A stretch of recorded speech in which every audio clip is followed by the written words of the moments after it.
You don't have to look too far beyond the front page of today's paper to know that we live in a dangerous world. But what is the worst that could happen? What does civilization's biggest threat look like? Would it crush our society? Would it destroy our values? Would there be any survivors? This is What If, and here's what would happen if a nuclear bomb went off in Washington, D.C.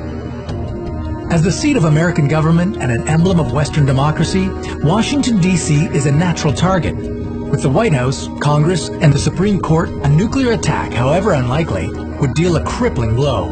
Nuclear bombs come in a variety of sizes, the smallest being the Cold War-era Davy Crockett, which uses a 35-kilogram shell that could wipe out anyone in a 150-meter radius. It also lacked an abort feature. The largest nuke is Russia's Tsar Bomba, a behemoth with the power to instantly obliterate all of Paris.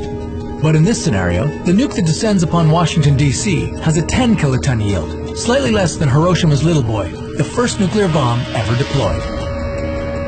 A blinding flash of light and a city block instantly vanishes.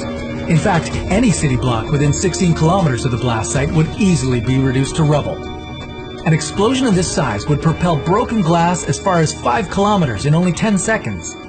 DC's power grid would immediately fail, and the bomb's electromagnetic pulse would render most cell phones and electronic devices within 3 kilometers completely useless.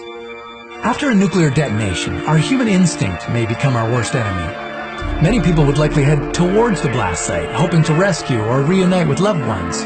Others would take to the roads, hoping to escape. But a concrete basement, not a car, is your best chance of survival. Upper atmospheric winds, which move much faster than anything we experience on the Earth's surface, would spread deadly radioactive dust far beyond the blast zone. The nuclear fallout could be traveling as fast as 160 kilometers per hour, if not faster. From 32 kilometers away, people would have roughly 20 minutes before harmful fallout would reach them. Depending on atmospheric conditions, fallout could come in the form of deadly sand, ash, or colored rain. Those who didn't find shelter soon after witnessing these effects would severely increase their chances of harmful radiation exposure and long-term cancer risk. With improved technology over the past few decades, the Integrated Public Alert and Warning System is capable of reaching the majority of those affected in the blast zone through a variety of channels. But evacuation would still be a logistical nightmare. Rescuers would first try to relocate people from the worst quality shelters. The evacuation would need to occur in several phases to avoid crowding, especially since most of the routes would be planned along sheltered passageways, places like subway tunnels and building lobbies. Complicating the challenge would be the fact that most of the first responders would be busy fighting the hundreds of fires that would be raging for several kilometers above the ground.